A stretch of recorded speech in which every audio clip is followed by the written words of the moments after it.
This is Shabbos, and this is Daf Mem. We talked about before about there was a machlokes about whether or not you could use a kameya mumcha, an amulet that works on an animal. The animal's allowed to go out with it on Shabbos, and we said that since the animal cannot go out with a root up its nose as a healing process, so therefore it gives proof to the fact that one cannot go out with an amulet as well. So Amar Lei, Rabbi Yosi said to Rabbi Zeira, Ein Bavle, yes, Babylonian, Tekamta Ale. You have stood up and grasped the truth, you have done it, you have found the logic. So therefore he agrees with the Svara, and a Kamei Mumcha Minako on an animal's neck, and the animal cannot take it out on Shabbos. Ein ha'egel yotze b'migon gimoin. An eagle cannot go out with a gimoin. What is a gimoin? Rav Huna says bar nira. It is a small yoke. Rav Chizda says pinksa. It's actually a weaning cloth that's tied around the calf to prevent it from suckling too much. Abba bar Rav Huna says sharsua. No, it's a bar that's also placed in the calf's mouth. The same purpose is Tani Gimon. There was a Tano who said it was Gimon. Is Tana not Tani Gimol? Says actually the word is actually Gimol. Man Demar Gimon, the one that says Gimon from the pasuk. Halachaif Higamoin Roishai. It is to bend one's head like a fish hook. So therefore, it's meant to keep the animal straight. It's meant to train the animal. So Mandomar Gimel, the one that says Gimel, it's from this pasuk. Vata Alehu Ima Kasher Gamal Suhu. And she brought it up, and then she weaned it. And obviously that gives proof to the second two Shitas. So Mandomar Gimel, the one that says Gimel, Ma'isa the Rav Chizda, and Rav Huna. It's like Rav Huna. Mandomar Gimel, the one that says Gimel, Ma'isa, Rav Chizda, Rav Huna. And it gives it to both of them because they're the ones who say to prevent the weaning. The light para ba'ar hakupad, and a cow minako with a hedgehog skin. What's this hedgehog skin doing over there? Shahu naisein oyer kufa bain dadea. It puts the hedgehog skin underneath the cow's udders. Bishvil shaloi tainik as b'neh, so it should not feed its young. Parsai shel Rabbi Elazar ben Azariah, Haizu Yaitza, Beritzua, Sheben Karneha, Shalai Kiritzain Chamim. The cow of Rabbi Elazar ben Azariah went out with a strap between its horns, not like the words of the Chamim, or against the words of Chamim. Rabbi Ba, Rabbi Shmuel, Terry Arminan. So we're now going to try to explain exactly why he did it, or what exactly it's talking about. The opinion of the Chamim, Afilu Lishamech Ba, to be not even to be pulled along. You can't even have it a strap between the horns to pull along. Even for that, asar it's asar. Rabbi Ba b'shem Shmuel, he says, Im haisa karna keducha. If the horn has a hole through it, then mutter, then it's mutter. Amar Rabbi Yosi, he says, but kaisha kumai Rabbi Ba, we have a question on him, right? Mar, because we stated La taninan ella takanon bechatam, that we learned that in the Mishnah that a naka may go out with an iron nose ring, but only an aka, not any other animal. Animals, generally speaking, cannot go with a nose ring, and that pierces the body, and that's meant to be pulled along. So if that's meant to be pulled along, and most animals cannot go out with it if it's meant to be pulled along, so then this cow cannot go out with it if it has a hole in its horn to meant to be pulled along. So it must be what he's saying is not that it was meant to be pulled along, but that it was meant that it's not a burden. Because once there's a hole in the horn and you tie a ribbon through it, it's not a burden. Now it just looks like an adornment. It does not look like a burden anymore. And therefore, it's not coming out. And therefore, it's allowed to go out on Shabbos. If you want to talk about going out on actual Shabbos, so then yes, you could go out with a nose ring, but nothing tied to the nose ring because you can't pull it. That's going to be something burdensome for the animal. Rabbi Zeir Rabbi Shem Shmuel says, Shar she'isuku ra, an ox whose wild behavior, yotze beporim buya shalai. He may go out with his bit. Rabbi Seinu Shabbagoyla Nagu came. And the Rabbi Seinu in the Goyla, in the diaspora, they were noiheg, they were accustomed to do such things. Rebbe Rav Yehuda b'Shem Shimon Bar Chia Kelev Yoitze Basagu Shaloi. Remember, whenever it says Kelev, it means, generally speaking, if general Kelev means a jackal or a wild dog, it does not mean a tame dog. So it could go out with its collar. Im Lachakois Boy, if it's meant for the owner to strike it, you can't strike it with its collar, but in other words, to grab the leash and yank it and to punish the dog. So also then it's usher. The imbishvil shaloi leechol afrosai. If not, the collar shouldn't choke the dog. So in other words, if you can just put a leash around the neck, then it's going to choke the dog. But if you put a collar and then you put a leash attached to it, that's to prevent it from choking. So then it's mutter for a dog to go out with a collar. Geneva Amar, Geneva's like this. Rabbi Loz and Azariah did not really mean that a cow cannot go out, or did not really mean that his cow could go out. He was talking halacha. He's saying, I'm not going to let my cow go out, but I'm going to say that taka my cow could go out. So he was saying the halacha, but he wasn't necessarily openly violating the halacha. Halacha he Amar Malan bid. He was just talking about halacha. So Gedat but we learned in the right. So Shalai Kusacham is not like the will of Chum. It was against the will of Chum. In other words, it doesn't sound like he was talking. It sounds like he actually did an action that was against the will of Chum. So Tani Rabbi Yuda Bar Pazi the Baal Derloya, that Rabbi Luzman Pazi Bar Derloya taught in a brisa. Amrulai. He said to him, I made b'bnei Seinum. Either stand up and remove yourself from amongst us. Rabbi Lozman is you leave if you're gonna have your cow do things that are against our will. Or remove the strap from between the cow's horns. So Rabbi Yossi Breibon, he said like this, that Shahaya Masis Kineged, that because they were battling against them, it wasn't so strong, but he was showing that he was right. He was trying to argue that he was right. And they said, either stop arguing that you're right, we already paskined, or you're going to have to leave. Abba Hananya says, Pam achas yatzos. One time the cow went out. It's not like it happened all the time. One time the cow went out.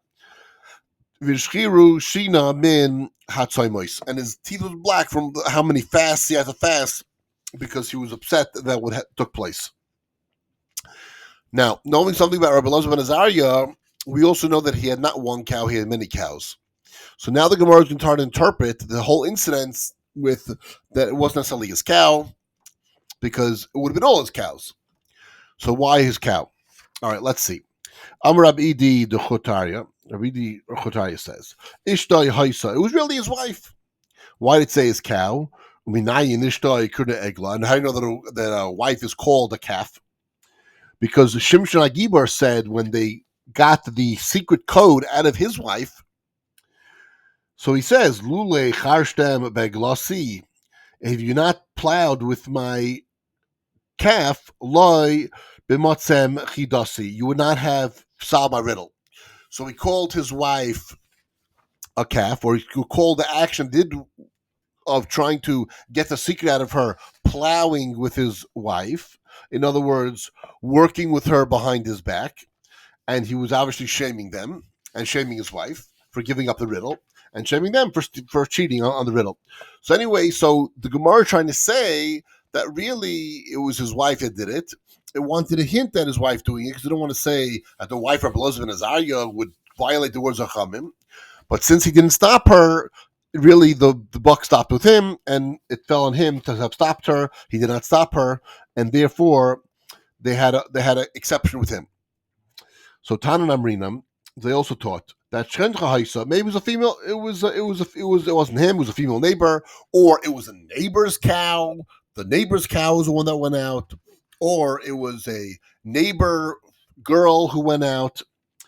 V'yesh Adam Nenosh Al Shechnai, but a person really responsible for his neighbor. So Amarav Kiris Didma, he says that Lamdecha Shakol Mi Shehu Sifeka Biyadoi Lamchois, anyone who has in his hand and his power and his authority to protest. The Einoi Mimache, he does not make a machol, he does not make a protest, then Kal Koloso Boy, so then that it's attributed to him. So we can say like this. Let's take all these different things of the Gemara. Rabbi Elazar ben Azariah obviously passing differently than the Rabbanim. Either he kept passing differently in front of their face, whether his cow went out or not, that was one thing. Or he actually had a cow that went out and he did not protest it. It's also possible that it was a neighbor. Either a neighbor went out or a neighbor's cow that went out and he did not protest it, and therefore saying that it was his cow that went out. It's also possible that he did not have the practice of having his cows go out. But one time his cow went out against the practice and they got upset because that was a public display against their view and he did not agree with them, but he should not have allowed publicly his stance to go out in contrary to the Rabbanan. Hajr lach b'meh behema, Hajr lach. We'll turn to you, b'meh we'll turn to you. Now we're starting Perek Vav. So, b'meh isha yotza. What can a woman go out on Shabbos? B'meh ena yotza. And what could she not go out on Shabbos? So, loy teitza isha. A woman should not go out. Loy bechute tzemer, not with woolen straps. Loy bechute pisha, not with linen straps. Loy bertzua, nor with any other straps. Shebroisha, that are worn on her head. Loy tiftal behen ad tarftem. She may not immerse until she loosens the straps. If she's wearing any of these type of straps in her hair, she cannot go to the mikvah until she loosens them, meaning unties them and gets them out of her hair. Loi b'toifefes v'loi b'san vutin, and not with a frontal, not with a head bangle. Bisman she'enon terufin, as long as they're not sewn to her hat. If they're sewn to her hat, then it's fine. V'loi b'chavol l'rshus harabim, and not go with the woolen cap into a public domain. V'loi b'ir shel zahav, and now with a city of gold, which is a clip that had a skyline of Yerushalmi. V'loi b'katla, now with a choker. V'loi bin zamin, and now with the nose rings. V'loi b'tabas she'ein aleh chaysam, now with the ring with no signet. V'loi b'machat she'ein nekuva, nor with a needle that is not pierced. The im yatseis, but if she didn't go out, these are rabbanons. The rabbanons say they should not go out. They're worried that she's going to loosen them and then carrying them to rabbim. And when we see from the Gemara, they're really worried that if she has to go to the mikvah, so then she's going to loosen them and then carry them back. So we can discuss that as the Gemara says it. Bameh isha yotza, when we go out. So Rav Nachman Bar Yaakov Amar, he says, Ad yidei shehi mazarton, because what's going to happen is she's going to go to the mikvah, shehein chatzin bindasa, because it's a chatzitza for a nida, v'ich sheikh, and she's going to forget, u'mahalechas behen arba amas, she's going to go out them 4 amas. Why? Why is she going out them? If she's going to the mikvah, so then she would loosen them before she went to the mikvah. It's Friday night. Friday night, although women go to the mikvah all days of the week, when it's Friday night, women have special provisions. When it's Friday night and she goes out, she will not go out with these in her hair. If you're going to say she'll let them in her hair anyway, because she doesn't want to walk around public without them in her hair, because she doesn't want to show that she's nida, let's say. She doesn't want to show that anything's different, so she'll walk out as if she's regular going to the mikvah, so no one should know her. Then why is she going to walk out of the mikvah, carry the 4 amas? Because then she's not going to want anyone either to know that she had just gone to the mikvah. There's even more obvious. She had just gone to the mikvah. She's going to remember she just went to the mikvah. She's going to walk out now without ties in her hair, and people can know she just came from the mikvah. So she doesn't want people to know she's going to the mikvah, but she doesn't want people knowing that she just came from the mikvah. That makes no sense. So therefore, Friday night, she would loosen them. If she would go to the mikvah, she would loosen them. And she wouldn't have them in her hair on the way to the mikvah. So the concern is that she'd go to the mikvah, but then she would loosen them after. Then she would just carry them on the way home. So this is the question on this. Also, it is ties in her hair. Clearly, her hair was not covered because clearly she has her hair tied with ribbons. So this is a woman that does not cover her hair. Therefore, is a halacha that a woman who have to go to the mikvah have to cover her hair. It could be. It's not talking about a married woman. A married woman perhaps would have to cover her hair. But an unmarried woman would also go to the mikvah because back then they were much more attuned to Tara and Tuma. And what they would do is, yes, a woman who was finished her nida, she would go to mikvah, even if she obviously was single and she was not expecting um, any relations because maybe she wanted to eat hegdish or maybe she wanted to go on to the Temple Mount. There's a lot of reasons why a woman would go to the mikvah even if she wasn't married. So therefore, we learn out that it could be that it was a single woman who's going to the mikvah. But the question remains: in all of these things, it's only Rabbanon that were concerned. Definitely not the Raisa, because mid the Raisa, there would no reason why she would go to the mikveh with these things if she'd walk out of the mikveh without them. So with Rabbanon, the Rabbanon were concerned that maybe after going, she's rushing back home, she would forget. And not necessarily carry them for Amis, what I would think is more like carry them for Rishuis. In other words, she's going to the mikveh, she wants to rush back, so she got through the Shabbos on time, not delay the family. It could be also with her hair wet, she has something over her hair that will dry her hair or prevent her hair from getting too cold as she goes out in the night, even Yerushalmi, especially in the winter over there, or any place in Israel really, especially in the north. So maybe that's what's going on, and it's not Arba Amas. It's really carrying from Rishus to Rishus. So these are only Rabbanans. Amar Rabbanan, Ramana said, Bikadmaisa having Amrinon. At first, we used to say Al Yidei Shehi Materes Esa Safor, because she would undo the stitches. And they differ on tying. Well, V'lahavina Amar Klum. We realized we weren't really saying anything because this is not a malach of untying because it's not a kesher shekama. Today, Rabbi Hoshia taught in a brisa that choisel shel tamarim, a palm leaf basket of dates, kairai umatir, one metir or untie. Umavad shala yikshar, provided that he does not tie it again afterwards to try to fix it. Taman Taninam, the Mishnah taught. Elu chatzaitzin ba'adam. This is what a chatzitz of an adam are. Chut tzemer v'chut daipishten v'haratzuais b'roishe habanais. Woolen strands, linen strands, and straps that goes into heads of girls. Again, it says the heads of girls. So again, it could be talking about women narais who are between the age of puberty and marriage, and necessarily not married, and they're going out with hair ties, and they're going to the mikvah. Shmuel says, Les Ka'an shall se'er al daite de Rebbe Yehuda, that strands of hair that do not interpose, it's not mentioned over here, but there's a view of Yehuda. Ella shall tzemer, really strands of wool that do not interpose. Ha shall se'er divrei hakoil ein chaitzin. But strands of hair, regular strands of hair, all agree do not interpose. If one's hair is tangled with all one's hair, they do not interpose. It's not a chatzitza for mikvah. Rabbi Ba b'shem Rabbi Yehuda, Ba b'shem says, Rabbi Zeir b'shem Rabbanon, Chaysa nima achas chaytzetzes, a single hair was knotted, then it interposes. Shtayim safek, if two, then it's a question. Shloisha in a chatzaitzais. But 3 hairs were knotted to themselves in a single knot, they do not interpose. So Rabbi Zeira,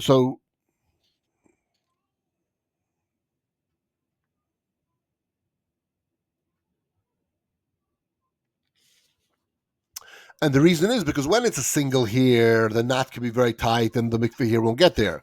When it's 3 hairs or more, it's not going to be that tight, and it can be just untangled. Rabbi Zeira inquired, Kashar nima lachaverta, if one hair became tied to another hair, achasi, is it a single one? Achas shtayim shetehain is like 2 hairs that attach 2 hairs, or 3 hairs or 3 hairs. So he wanted to know that whether or not those are arguably considered so tight. So it just seems like that it's so long as we could pull out the knots, you pull out the knots. But if they're multiple hairs that are they became tangled, that's not going to be considered something that will be a chatzitza.